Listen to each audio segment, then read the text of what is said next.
parcours, après mes études du lycée, après le baccalauréat, j'ai fait l'université, de pharmacie, pour des études de 6 ans et avec une année de thèse. Une année de thèse, j'ai soutenu ma thèse en doctorat de pharmacie en février 2012. La fonction docteur en pharmacie, on peut dire que elle est large. Déjà, si on est en milieu hospitalier, on est pharmacien, praticien hospitalier. C'est le pharmacien qui s'occupe de tout ce qui est gestion de l'approvisionnement en médicaments, non pas seulement en médicaments, mais aussi du matériel médical et aussi des dispositifs médicaux stériles. Donc, si je dis la gestion de l'approvisionnement en médicaments, donc il faudra en milieu hospitalier s'assurer de la disponibilité des médicaments essentiels dont l'hôpital a besoin. Parce qu'on sait bien, dans chaque hôpital, il y a des spécificités, il y a des spécialisations.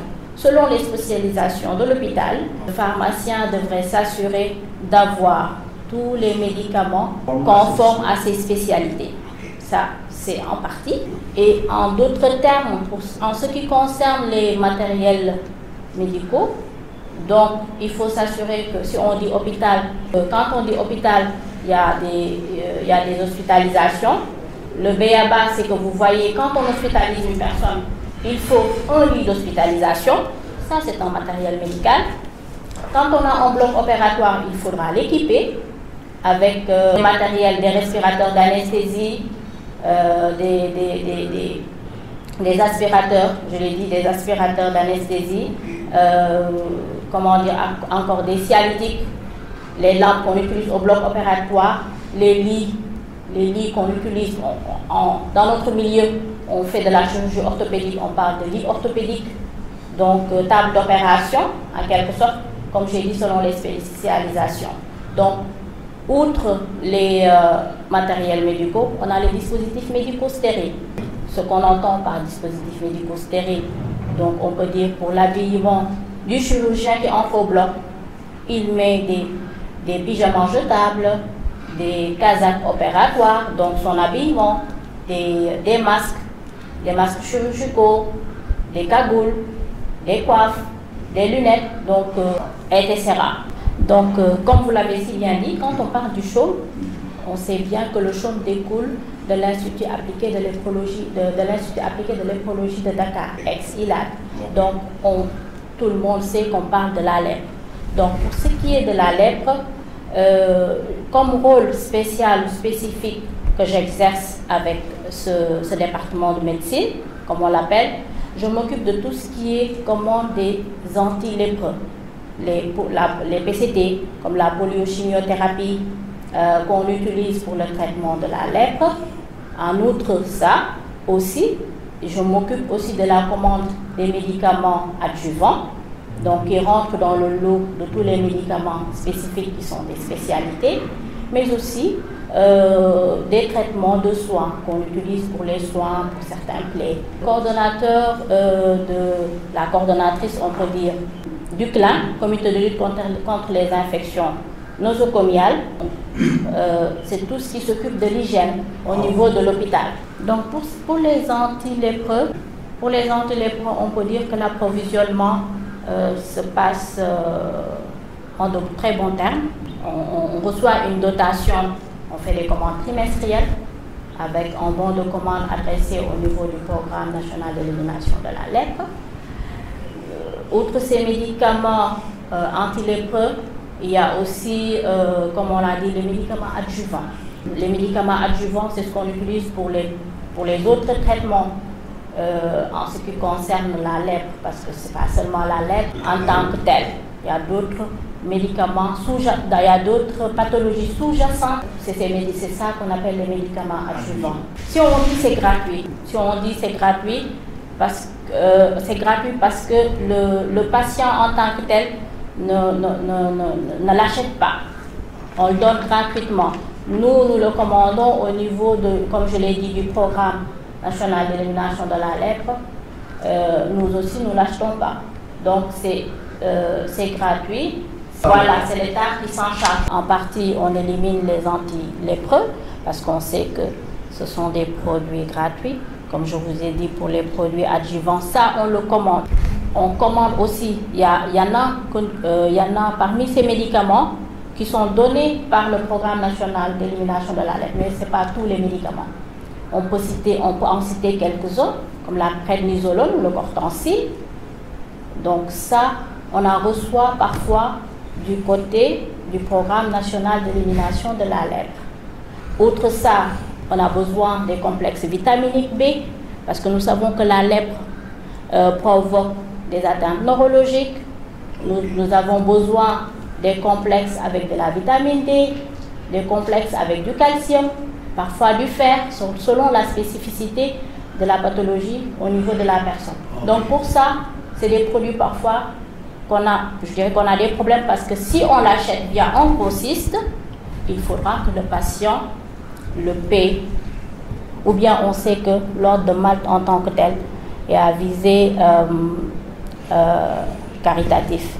Donc on a une assistance sociale qui est destinée, une assistance sociale je dirais autant pour moi, qui est destinée uniquement pour ça, avec des exonérations, voire même la gratuité.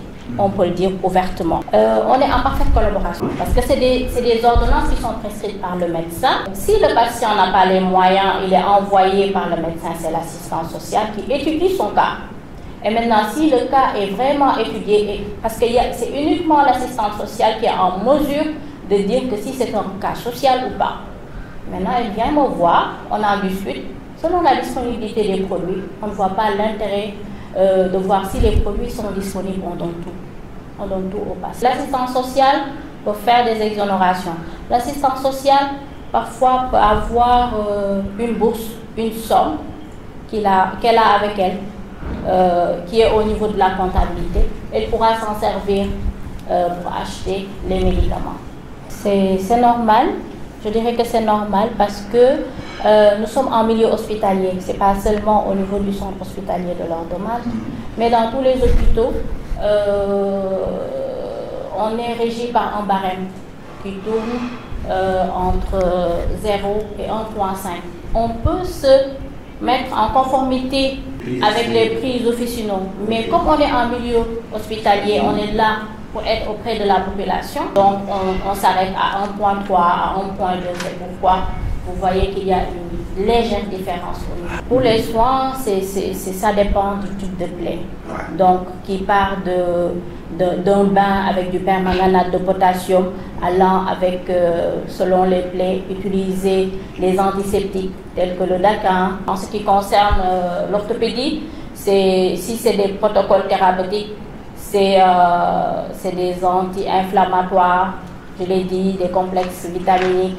Donc voilà, selon l'évolution de la pathologie. Si on parle de la conception du médicament, il y a différentes phases. On peut dire qu'il y a la phase 1, allant de la phase 1 à la phase 3. Il y a la découverte de la molécule, on étudie la molécule, on fait des expériences. Arrivé à la phase 3, on met sur le marché avec un AMM, une autorisation de mise sur le marché. Le mode d'action, c'est selon dans l'organisme de l'individu, selon la prise du médicament.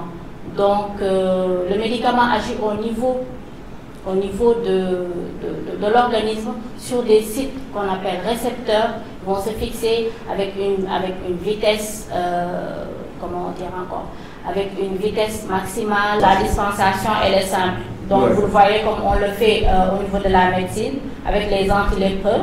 Avec les antilépreux, on peut dispenser sur place. On peut dispenser au niveau de l'IB, donc c'est comme ça que ça se passe avec des séances d'observance, d'éducation thérapeutique, voilà, que le patient doit respecter. Dans le domaine de l'observance et de l'éducation thérapeutique. Donc, les effets indésirables, on explique largement au patient ce qui va se passer quand il prendra le médicament et comment il doit se comporter. Mais avant tout ça, il faudrait l'adhérence. C'est pourquoi on fait une éducation thérapeutique auprès du patient pour lui expliquer tous ces facteurs-là. Les conditions de travail, je dirais pour l'instant, elles sont réunies. Et on est satisfait. Pourquoi? Parce qu'on a choisi d'être en milieu hospitalier. C'est pour être en contact permanent avec la population. Parce qu'on a d'autres choix. On a d'autres choix, de larges choix.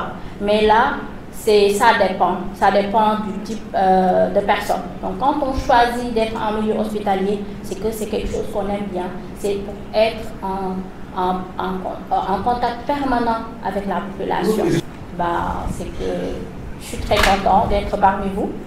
Donc, je suis ravie. Je remercie tous les patients lépreux qui sont là, parce que nous ne serions pas là. Ok. Et un petit mot en wolof, s'il vous plaît. Nous vous remercions en tant qu'on a entendu que l'une de miel, donc un reménage. Merci beaucoup. Merci.